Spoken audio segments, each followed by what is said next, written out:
بسم اللہ الرحمن الرحیم۔ اللہم صلی علی سیدنا و مولانا محمد النبی الامی وآلہ و صحابہ بارک وسلم صلاۃ و سلاما علیک یا رسول اللہ۔ میں سدا بہار اسلام سے مخاطب ہوں۔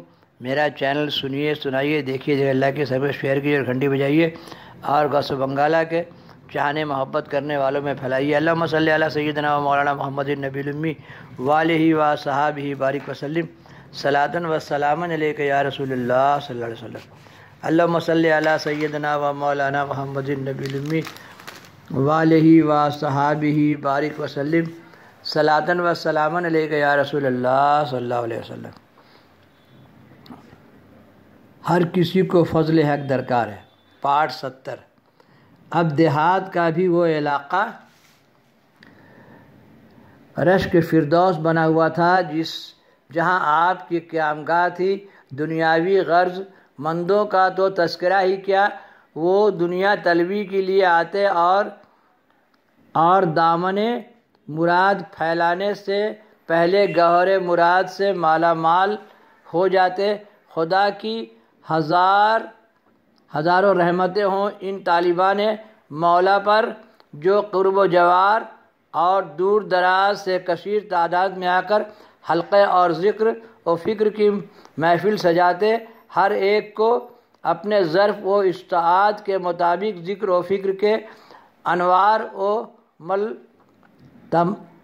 ملتوات کا حصہ ملتا۔ نماز مغرب کے بعد سے عشاء تک اعلیٰ حضرت سراپا فیض و برکات مرقع فضل حق بن کر توجہ ہی میں مصروف و مشغول رہتے، جس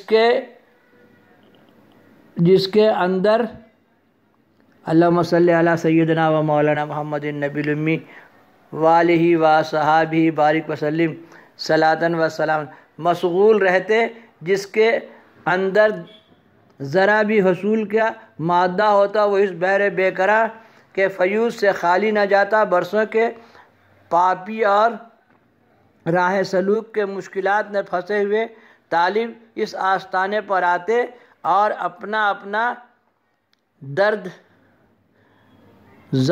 دل کھول کر جاتے۔ اعلیٰ حضرت کی فیض رسانی کا یہ وہ دور تھا کہ لمحہ بھر کی توجہ سے طالبان مولا پر ایسا اثر ہوتا کہ برسہ برس کی ریاضت شاقیہ میں وہ بات نہیں ہوتی۔ دیہات کا وہ تاریک و گمنام علاقہ ذاکروں کی ہمہ ہمی اور رات بھر کے ہو حق کے نعرہ زنی کے وجہ سے ہمہ دوش قدسی بن گیا۔ اب زیادہ تر آپ پر مرتبہ محبوبیت کا غلبہ رہتا۔ شکر اللہم صلی علی سیدنا و مولانا محمد اور جلال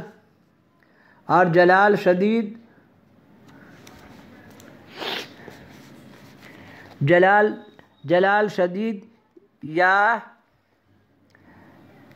شدید باعث ہی میں یدا ہوتا، ہر انداز میں محبوبی شان نمایاں تھی۔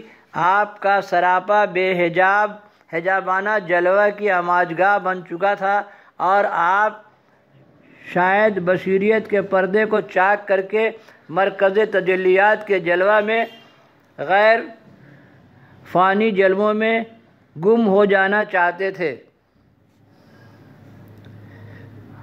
حسرت سے دیکھتے ہیں تیرے نقش پا کو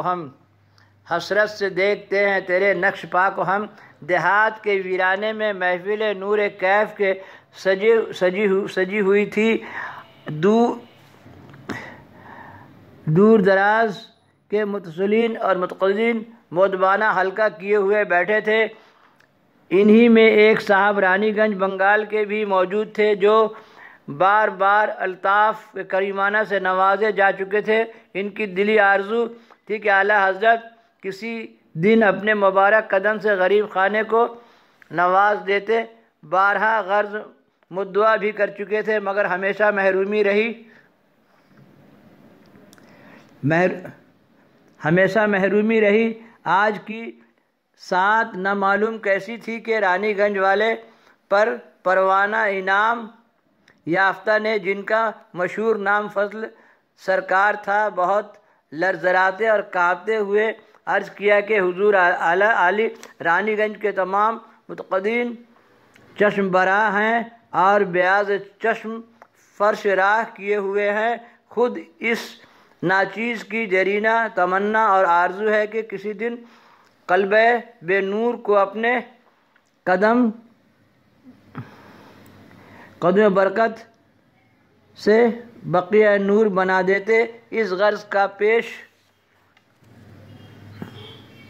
کرنا تھا کہ ایک تیار ہو گئے، مختصر بسترا اور سامان سفر کا حکم فرما دیا اور حاضرین ایک دوسرے کا منہ تکنے لگے کہ 8 سالوں تک جہاں رہ کر گلشن سلوک کی آبیاری کی ہے، اس کو اتنی آسانی سے خیر بات کہہ دیں گے۔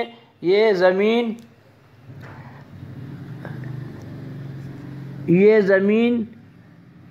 زمین مویشیاں، متاع خانہ اور بے شمار دنیاوی نم یوں ہی چھوڑ جائیں گے، لیکن انہیں کیا خبر کہ مست از باد الست کی نگاہ میں دنیاوی مال و متاع ذائقہ خزف کی حیثیت رکھتی ہے۔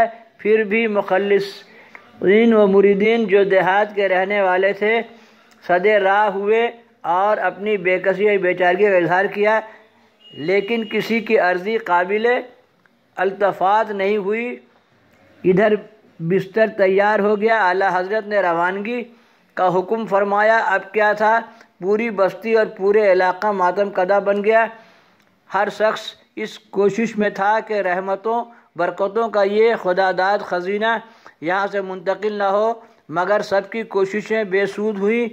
اعلیٰ حضرت بیرونی مقتدین اور خدام کی مختصر جماعت کے ساتھ پورے دیہی علاقے کو سوگوار اور نالہ فغاں میں چھوڑ کر پٹنہ کے لیے روانہ ہو گئے۔ وہ دیہات جہاں آٹھوں پہر رحمت کی برسات رہتی تھی، دیکھتے ہی دیکھتے ویران ہو گیا۔ حیف در چشم زن صحبت یار آخر سود، روئے گل سیر ندی دم و بہار آخر شود۔ اللہم صلی علی سیدنا و مولانا محمد النبی الامی وآلہ وصحابہ بارک وسلم صلاۃ و سلام علیک یا رسول اللہ صلی اللہ علیہ وسلم۔ اللہم صلی علی سیدنا و مولانا محمد النبی الامی وآلہ وصحابہ بارک وسلم صلاۃ و سلام